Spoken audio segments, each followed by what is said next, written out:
Good morning everyone. তো আজকে একবারে আমি ব্রাঞ্চ করেছি, তারপরে এটা খেলাম, তারপরে কম্পিউটারে চলে গেছিলাম কারণ আজকে আমার কম্পিউটার ডে ছিল। তারপরে ওখানে আমার দিদিও চলে এসেছিল, তো দিদিকে হাই করতে বললাম। তারপরে আমি আর দুটা দিদি মিলে টাইপিং করছিলাম কারণ স্যার আমাদের টাস্ক দিয়েছিলেন, তো সেগুলোই। আর এই যে আমার সেই লাজুক দিদি, ও ভীষণ লজ্জা পায়, ওকে আমি বললাম হাসতে, তখন ও হাসছে। তারপরে বাড়ি এসে ফুল বানাচ্ছিলাম, মানে ফুল তো বানিয়েছি, এটা দেখালাম তাও। আর আজকে ভাবছি ওই ফুলের জন্য একটা ভাস বানাবো, তো ওই ভাসটাই বানাচ্ছিলাম আর কি।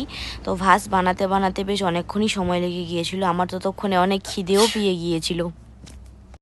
মা আমাকে অনেক দিন আগে বলেছিল যে আমাকে একটা ফুলের তোড়া বানিয়ে দিতে, তো আমি সেই ফুলও বানিয়েছিলাম আর আজকে সেই ভাসটাও ভাবছিলাম যে বানাই, তো বানাচ্ছিলাম আর কি। তারপরে হঠাৎ আমার খিদে পেয়ে গেল, তো পিম্মাকে বললাম কিছু করে দাও, তো পিম্মা আমায় এই যে ফুলকপির পকোড়া করে দিল, এটা খেতে বেশ ভালোই লাগে আমার। তারপরে আমি আবার বানাতে শুরু করে দিলাম। এটা বানাতেও বেশ অনেকক্ষণই সময় লেগে গিয়েছিল, বলতে গেলে প্রায় 2 ঘন্টা।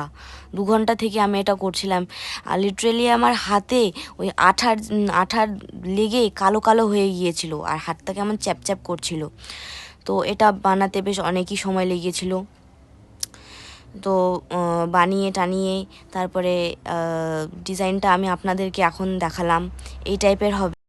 তারপরে ডিনার করে ওষুধ খেয়ে আমি ঘুমিয়ে পড়েছিলাম। Please like, share, comment and subscribe for more videos. Thank you.